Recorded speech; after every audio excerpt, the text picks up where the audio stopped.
ஈரோடு கிழக்கு தொகுதி இடைத்தேர்தல் வெற்றி அரசின் திட்டங்களுக்கும் முதலமைச்சரின் சாதனைகளுக்குமானது என திமுக வேட்பாளர் சந்திரகுமார் தெரிவித்துள்ளார்.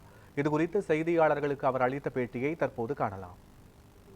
இந்த தேர்தலுடைய வெற்றிக்கு முழுக்க காரணம் தமிழ்நாட்டுடைய முதலமைச்சர் அண்ணன் தளபதி அவர்களும் துணை முதலமைச்சர் அண்ணன் உதயநிதி அவர்களும் தான் அப்படின்றத தொடர்ந்து நான் சொல்லிட்டே வந்திருக்கேன். காரணம் என்னன்னா, அவர்கள் செய்திருக்கின்ற பல்வேறு மக்கள் நல திட்டங்கள் இன்றைக்கு வெகுஜன மக்களிடத்திலே வெகுவாக சென்றடைந்திருக்கிறது.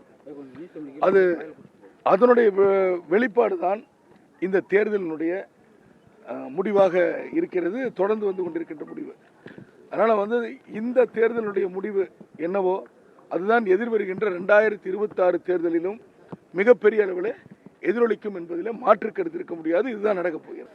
அதே சமயத்தில் பார்த்தீங்கன்னா, இந்த தேர்தலை பொறுத்த வரைக்கும் திராவிட முன்னேற்ற கழகம் இனி எதிர்வருகின்ற 2026 தேர்தலிலும் மிகப்பெரிய வெற்றியை பெறும் என்பதற்கு ஈரோடு கிழக்கு தொகுதி மக்கள் ஒரு அச்சாரமாக சான்றாக இந்த தேர்தல் முடிவை கொடுத்திருக்கிறார்கள்.